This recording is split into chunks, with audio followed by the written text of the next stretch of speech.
तो बच्चों ऐसा है कि हमारे जो कोर्स में है वो प्रिपरेशन ऑफ फाइनेंशियल स्टेटमेंट्स, इससे रिलेटेड 35 से 45 मार्क्स इसमें से आने हैं। Minimum 35, maximum 45। और नॉर्मली एग्जामिनर इस चीज़ को फॉलो करता है। मींस अगर 45 के नज़दीक जाता है तो 45 से 46 हो सकता है, 47 हो सकता है। ये इससे ज़्यादा वेरिएशन में नहीं लेकर जाता। समटाइम्स क्वेश्चन की रिक्वायरमेंट कुछ ऐसी हो जाती है जिसकी वजह से वो क्वेश्चन भी रखना चाहता है और वो थोड़ा बहुत इस वेरिएशन से आउट होता है, माइनर सा। अदरवाइज़ वो इस ग्रिड को फॉलो करता है और उसे करना भी चाहिए। दूसरा ग्रेड है conceptual framework and interpretation of financial statements, 20 से 30 मार्क्स। तीसरा ग्रेड है अकाउंटिंग फॉर फाइनेंशियल ट्रांजैक्शन, 30 से 40 मार्क्स। अब जो सबसे स्मॉलर ग्रेड होता है उसके अंदर प्रिडिक्शन करना बहुत आसान होती है कि उसने कम से कम 20 मार्क्स टेस्ट करने हैं। तो आए यहीं से स्टार्ट करते हैं। सेकंड ग्रेड जो 20 से 30 मार्क्स का है, इसके अंदर सिर्फ और सिर्फ 3 टॉपिक्स हैं। एक कॉन्सेप्चुअल फ्रेमवर्क, एक रेशियो एनालिसिस और तीसरा अर्निंग पर शेयर, IAS 33। तो यहाँ से ये पता चला कि 3 में से कम 2 तो उसने टेस्ट करने ही करने हैं। 20 मार्क्स उसने लेने हैं तो वो 15-16 मार्क्स के ऊपर एक रहेगा बाय मैक्सिमम। और अगर वो इसको थोड़ा सा वेरिएशन 20 से ऊपर जाना चाहता है, जो कि अगर हम एवरेज लगाएं 25 मार्क्स तक जाना चाहता है, तो फिर वो क्या करेगा, वो शामिल करेगा। अब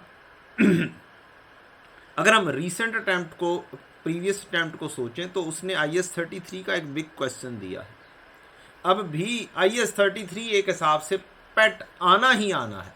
ये हो ही नहीं सकता कि वो इसको एक्सक्लूड कर दे मेरे नज़दीक। तो और रेशो को अगर देखा जाए तो रेशो के अंदर 10-12 मार्क्स का एक अच्छा क्वेश्चन बनाया जा सकता है। तो मेरे नज़दीक इस दफ़ा जैसे इससे पिछली अटैम्प्ट के अंदर हो चुका, statement of changes in equity के साथ मिक्स कर अगर अर्निंग पर शेयर को दे दिया जाए तो कुछ गलत नहीं होगा। तो अगर IAS statement of changes in equity, IAS 33, IAS 8 और statement of changes in equity को मिक्स करके एक 20 मार्क्स का क्वेश्चन बना दिया जाए तो आई बिलीव इट सो उसको ऐसा करना चाहिए है।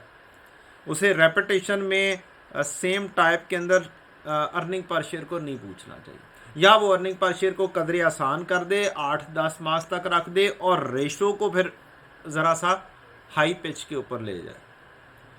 कॉन्सेप्चुअल फ्रेमवर्क आ चुका, 8 मार्क्स का उसने टेस्ट कर लिया या 7 मार्क्स का टेस्ट कर लिया। I don't believe it so इस दफ़ा कॉन्सेप्चुअल फ्रेमवर्क को उतने हद तक जाएगा। हमारे पास अगर किसी के पास स्टैंडर्ड हैं तो उनके लिए तो बेस्ट है बस एक दफ़ा गो थ्रू करना है, उन्हें याद भी करने की ज़रूरत नहीं है। जो सी चीज़ आ जाएगी देख के कर देंगे, नहीं आएगी तो साइड पर। हाँ, कॉन्सेप्ट ज़रूर होना चाहिए। तो मेरे नज़दीक इस दफ़ा इस ग्रेड में से वो कुछ 10-11 मार्क्स रेशो में से, 8 से 10 मार्क्स, 8 to 10 मार्क्स का अर्निंग पर शेयर से और 2-3 मार्क्स यहाँ से पिक करेगा। कोई गुंजाइश नहीं है, बस गुंजाइश है तो मेरे नज़दीक कॉन्सेप्चुअल फ्रेमवर्क पर थोड़ी सी गुंजाइश आपके पास मौजूद है कि बस आप उसको स्टैंडर्ड से कर लें और सो जाए। अगली चीज़, ये हो गया पहला ग्रेड। दूसरा ग्रेड, अब दूसरा है 30 से 40 मार्क्स का ग्रेड और 35 से 45 मार्क्स का ग्रेड। अब इसके अंदर भी जो प्रिडिक्शन ज़्यादा बेहतर तौर पर की जा सकती है वो इस ग्रेड की जा सकती है, थर्ड ग्रेड की। सी ग्रेड के ऊपर आते हैं। सी ग्रेड में एक क्वेश्चन मस्ट क्वेश्चन बनना ही बनना है, बड़े 3 क्वेश्चन बनाने हैं उसने। एक मैंने अभी बनवाया आपका क्वेश्चन बड़ा, जो 15 मार्क्स से ऊपर का होगा, जिसमें earning per share, statement of changes in equity को मिक्स कर दे दिया जाए, चाहे उसके अंदर IAS 8 को ऐड किया जाए या ना किया जाए। तो इन दोनों को मिक्स करके वह एक बड़ा अच्छा क्वेश्चन बन सकता है। एक और अल्टरनेटिव भी हो सकता है ऊपर वाले में ही कि इन दोनों को ही मिक्स कर दे दिया जाए। मसलन डाटा दे दिया जाए आपको, statement of financial position, statement of comprehensive income का डाटा दे दिया जाए और कहा जाए चलो ये कुछ एडिशनल इन्फॉर्मेशन है जिससे अर्निंग पर शेयर बन जाएगी और बाकी को तुम एनालिसिस कर दो, ये रेशियोज कैलकुलेट कर दो, इसको इंटरप्रेट कर दो। तो इन दोनों का इकट्ठा मिक्स करके भी 20 मार्क्स का क्वेश्चन बनाया जा सकता है, कोई मुश्किल काम नहीं है। मैं आपके साथ मुख्तलिफ वेरिएशन पहले से इस वजह से डिस्कस कर रहा हूँ कि आपके माइंड में हो कि ये वेरिएशंस आ सकती हैं, पॉसिबल है। हाँ, एग्जामिनेशन में बैठ के डेफिनेटली हमें वहाँ पर बैठ के उस हिसाब से जजमेंट करनी होगी। थर्ड ग्रेड में एक मस्ट क्वेश्चन है IAS 16 का, वो उसके साथ इन चारों में से कोई एक भी टॉपिक या दो टॉपिक्स इकट्ठा करता है और ऐड अप कर दे देता है। तो कोई भी चांसेस हो सकते हैं, ज़्यादा चांसेस, जो सबसे ज़्यादा चांसेस बनते होते हैं और हिस्ट्री में भी देखा, वो IAS 16 को 23 के साथ मिलाया करता है। उसके साथ 36 को मिलाना चाहे मिला सकता है, 20 को मिलाना चाहे मिला सकता है, 40 को मिलाना चाहे मिला सकता है। तो रिसेंट अटैम्प्ट के अंदर हमने देखा ये भी एक बिगर क्वेश्चन है, ये भी एक बिगर क्वेश्चन है, इन दोनों को उसने मिक्स कर दे दिया, जस्ट इन दोनों को पिक किया और इन दोनों के नोट बनवा लिए, IAS 16 और IAS 40 का नोट बनवा लिया उसने। तो इसके ऊपर भी एक अच्छी प्रेडिक्शन की जा सकती है कि IAS 16 ने तो आना ही आना है। एक्सचेंज पूछ सकता है उसके अंदर चेंज इन एस्टीमेट पूछ सकता है, उसके अंदर कोई डिस्पोजल पूछ सकता है, मीन्स एक आधा एसेट ऐसा रखे और किसी के अंदर वो इम्पेयरमेंट के साथ मिक्स करके दे सकता है, एक एसेट ऐसा रखे जिसके अंदर इम्पेयरमेंट हो रही है, एक के अंदर रीवैल्यूएशन ऐड अप कर दे। तो ये हमारे पास वेरिएशन मौजूद है। एक मस्ट क्वेश्चन 17, 18, 19, 20 मार्क्स का यहाँ से बनना ही बनना है। अब कौन से टॉपिक को वो पिक कर लेता है ये कुछ नहीं कहा जा सकता। मेरी असेसमेंट है वो 23 और 36 को मिक्स कर सकता है, लेकिन 20 को भी मिक्स किया जा सकता है, 40 को भी दोबारा से मिक्स किया जा सकता है। कोई उसके अंदर ऐसा कहानी नहीं है कि ना किया जा सके। अच्छा जी, नेक्स्ट चलते हैं। तो ये 5 से 6 मार्क्स। अब जोन सा भी टॉपिक उसने इधर मिक्स कर लिया तो बाकी दो के शॉर्ट क्वेश्चन उसने बनाने ही बनाने। तो लिहाजा अगर मैं कहूँ कि इस ग्रिड में कोई ऐसा चांस नहीं है कि कोई मिस हो जाए टॉपिक, तो कुछ गलत नहीं होगा। ये टॉपिक उसने मिक्स कर पूरे करने ही करने हैं। तो ये तो फुल ग्रेड टेस्ट होना है, और फुल ग्रेड टेस्ट होगा तो कितने मार्क्स का तक का टेस्ट हो जाएगा? 35 मार्क्स तक का, 35 मार्क्स का, 40 तक आज से ज़्यादा जा सकता है। तो इसमें से तो कोई सिलेक्टिव स्टडी की कहानी नहीं रही। अच्छे तरीके से तैयार करना है, कॉन्सेप्चुअली तैयार करना है। अगर कॉन्सेप्चुअली तैयार करेंगे तो फिर डेफिनेटली आप इंशाल्लाह पास कर जाएंगे। पहला ग्रेड आ जाता है, इसके अंदर 35 से 45 मार्क्स, सबसे ज़्यादा मार्क्स यहाँ पर हैं, और यहाँ पर किसी हद तक वेरिएशन आ सकती है। किसी हद तक कहा जा सकता है कि यार एक टॉपिक को एक्सक्लूड कर दो, लेकिन मसला एक आ चुका हुआ है। मसला ये आया हुआ है कि उसने पेपर का डिज़ाइन ऐसा ज़बरदस्त कर लिया है कि उसने 50 मार्क्स के शॉर्ट क्वेश्चन और 50 मार्क्स के लॉन्ग क्वेश्चंस कर दिए। तो वो बड़े ही आराम से हर टॉपिक को किसी ना किसी हद तक टेस्ट कर सकता है। इन माय ओपिनियन यहाँ पर जो बड़े टॉपिक हैं वो है एक statement of changes in equity, एक है कैश फ्लो, और तीसरा है नॉन प्रॉफिट ऑर्गेनाइजेशन। बाकी दो शॉर्ट, 2 या 3 जो टॉपिक हैं जिसके अंदर पास्ट ईयर एरर आ जाते हैं, IAS 8, जिसके अंदर करंट ईयर के एरर आ जाते हैं,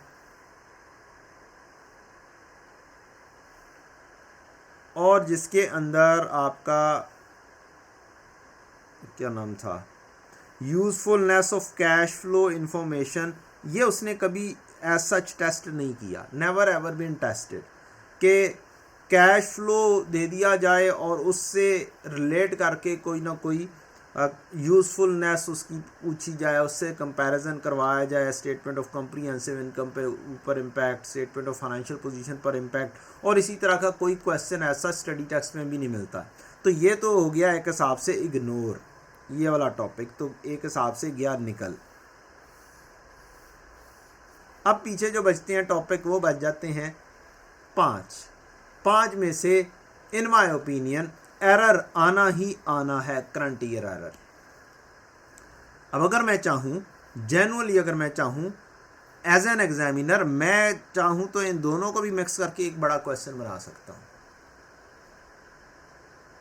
कुछ करंट ईयर एरर दे दूँ, कुछ पास्ट ईयर एरर दे दूँ, दोनों को इकट्ठा करूँ और कहूँ नोट भी बना दो और जर्नल एंट्रीज भी पास कर दो, तो इसको 10-12 मार्क्स तक, 15 मार्क्स तक खींचना एग्जामिनर के लिए कोई मुश्किल नहीं है।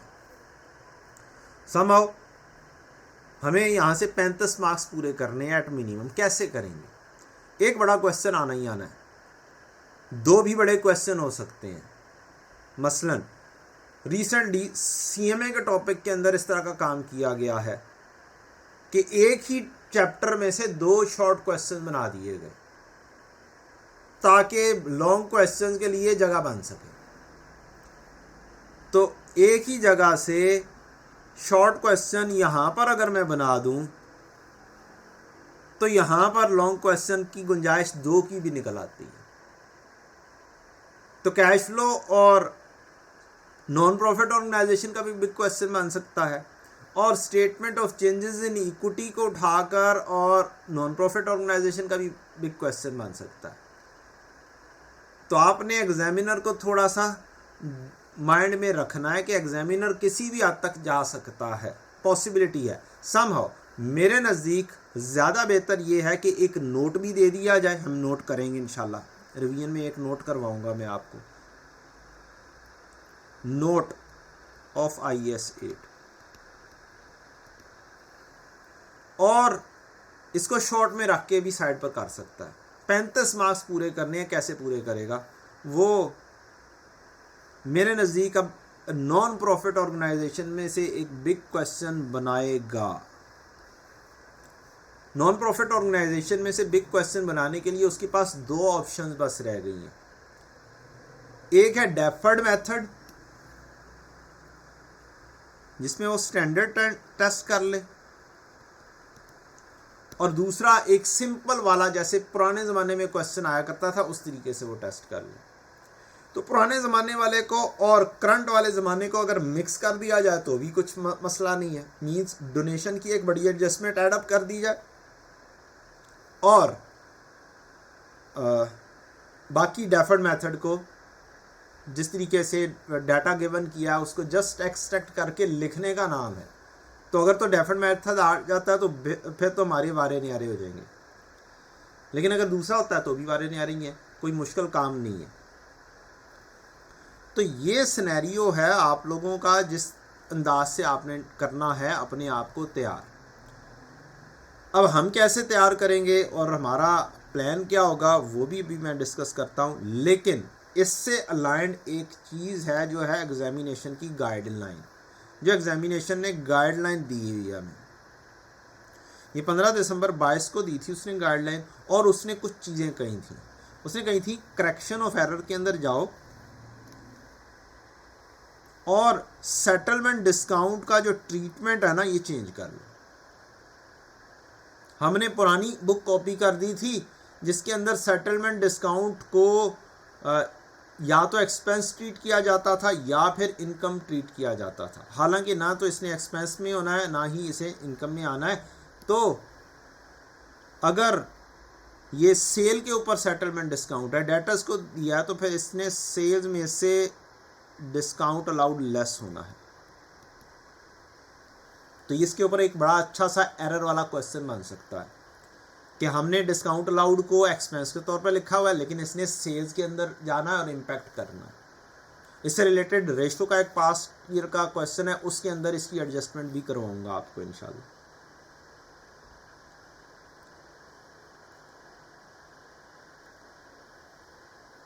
दूसरी चीज़, अगर आप परचेजेस कर रहे हैं कॉस्ट ऑफ सेल्स में से, परचेजेस में से डिस्काउंट रिसीव्ड ने लेस होना है। ये वाली चीज़ आपको मैंने क्लियर कर दी है। कॉस्ट ऑफ सेल्स में से ये उसने चेंज लेकर आया है जो उसने बताई है अभी। Instead of recognising in other income, other income में नहीं लिखना। Settlement discount will be treated as deduction from the cost of asset. Property plant and equipment में से भी लेस हो जाएगा। अगर हमने प्लांट एंड इक्विपमेंट खरीदा है तो उसमें से एसेट की कॉस्ट में से लेस होगा, और अदर इनकम में से भी लेस हो सकता है। अदर इनकम में नहीं आएगा, सॉरी, अदर इनकम में नहीं आएगा, तो इसने अदर इनकम में नहीं जाना। एसेट की कॉस्ट में से लेस होना है, या सेल्स में से डिस्काउंट लेस होना है, या परचेजेस में से डिस्काउंट रसीव में लेस होना है। दूसरी चीज़ उसने IAS 36 के अंदर गाइडलाइन दी है कि सप्लीमेंट में जो चीज़ें दी गई हैं वो चीज़ें शामिल होंगी। Covering discussion on reversal of impairment loss is available on the website. तो reversal of impairment loss would be tested, वो आपके कोर्स का पार्ट होगी। तो ये एक रिवर्सल वाला जो केस है, ये टेस्ट आराम से किया जा सकता है। रीवैल्यूड एसेट हो उसको भी रिवर्स किया जा सकता है, और नॉर्मल एसेट हो उसको भी रिवर्स किया जा सकता है। तो ये IAS 16 की जो मैं बात कर रहा हूँ उसके साथ मिक्स कर भी दे सकता है, और इसकी सेपरेट एडजस्टमेंट भी दे सकता है विद रिवर्सल। और मैं इसका इंशाल्लाह आपको सवाल करवाऊंगा, रिवर्सल को मैं ट्रीट करवाऊंगा। मेरी इंशाल्लाह डिस्कशन बहुत इन डेप्थ होगी। Statement of changes in equity के अंदर जो उसने चेंज की है, उसने कहा है रिडेम्पशन ऑफ शेयर टेस्ट नहीं होंगे। तो ये हमारे लिए एक रिलैक्सेशन हो गई कि रिडेम्पशन ऑफ शेयर, जिसको हम सीखने में टाइम लगाते हैं, जिसकी स्टूडेंट्स को अंडरस्टैंडिंग उतनी डेवलप नहीं हो पाती है, तो उसने वैसे ही क्या कर दिया है, एक्सक्लूड कर दिया, नहीं टेस्ट होगी। इंटरप्रिटेशन ऑफ फाइनेंशियल स्टेटमेंट में वो कहता है interpretation of various ratio in examination the level of interpretation would be matching to the material included in study test, जो कि वैसे कभी भी नहीं होता। उस जैसा मटेरियल चूँकि पास पेपर शामिल हैं, लिहाजा उसका लेवल ऑटोमेटिकली उसके बराबर हो जाएगा, ठीक है। लेकिन इंटरप्रिटेशन अगर स्टडी टेक्स्ट में जो लिखी हों उनको अगर आप कॉपी पेस्ट करने की कोशिश करें तो वो ठीक नहीं होंगी। जो पास पेपर्स के अंदर लिखी होंगी वो ठीक होंगी। अच्छा जी, नॉन प्रॉफिट ऑर्गेनाइजेशन से रिलेटेड जो मैं बात कर रहा था, वो उसने कहा कि ये वाले टॉपिक्स शामिल नहीं किए जाएंगे, एग्जामिन नहीं होंगे हमारी कमिंग अटैम्प्ट में। क्या कहता है जी, कहता है primary sources basis of accounting शामिल नहीं होगा। रेवेन्यू रिकॉग्निशन के अंदर रेस्ट्रिक्टेड फंड मेथड टेस्ट नहीं होगा। इसके अंदर इनटेंजिबल एसेट्स टेस्ट नहीं होंगे। तो ये तीन चीज़ें हो गई एक्सक्लूड, तो हमारा कोर्स हो गया रेड्यूस। ये हमारा आगे बिजनेस लॉ का शुरू हो जाता है। तो FAR 1 से रिलेटेड इतनी सी ही कहानी है। वो स्टूडेंट्स जो डिस्काउंट की एंट्रीज को नहीं जानते, वैसे तो मैं करवाऊंगा, मैं यहीं पर डिस्कस कर देता हूँ आपको। कॉस्ट ऑफ सेल्स में आपकी, अगर आप कॉस्ट ऑफ सेल्स बना रहे हो तो purchase return, opening stock, purchases, carriage inward minus purchase return minus discount received minus closing stock करके बनेगा। अगर यही चीज़ आपका परपेचुअल सिस्टम हो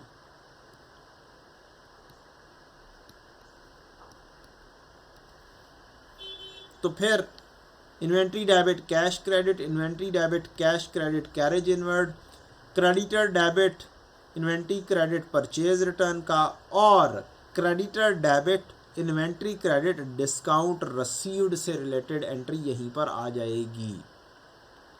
perpetual system. Property plant and equipment की कहानी हो तो अगर अंडर प्रोसेस में ये काम हुआ है डिस्काउंटिंग की, हमने कोई चीज़ CWIP डेबिट पेएबल क्रेडिट किया और उससे फिर बाद में पेमेंट करते हुए डिस्काउंट ले लिया, तो हम यहाँ पर ही पेएबल डेबिट CWIP क्रेडिट कर देंगे with respect to discount received. और अगर अंडर प्रोसेस वाली कहानी नहीं है, property plant equipment directly purchase किया है, तो फिर property plant equipment debit payable credit, और डिस्काउंट रिसीव्ड आपने ले लिया है तो हम डिस्काउंट रिसीव्ड को पेएबल डेबिट और पीपीई क्रेडिट कर देंगे, ये डिस्काउंट रसीव की एंट्री यहीं पर ही ट्रीट हो जाएगी। तो ये है हमारा सिनेरियो ऑफ FAR 1।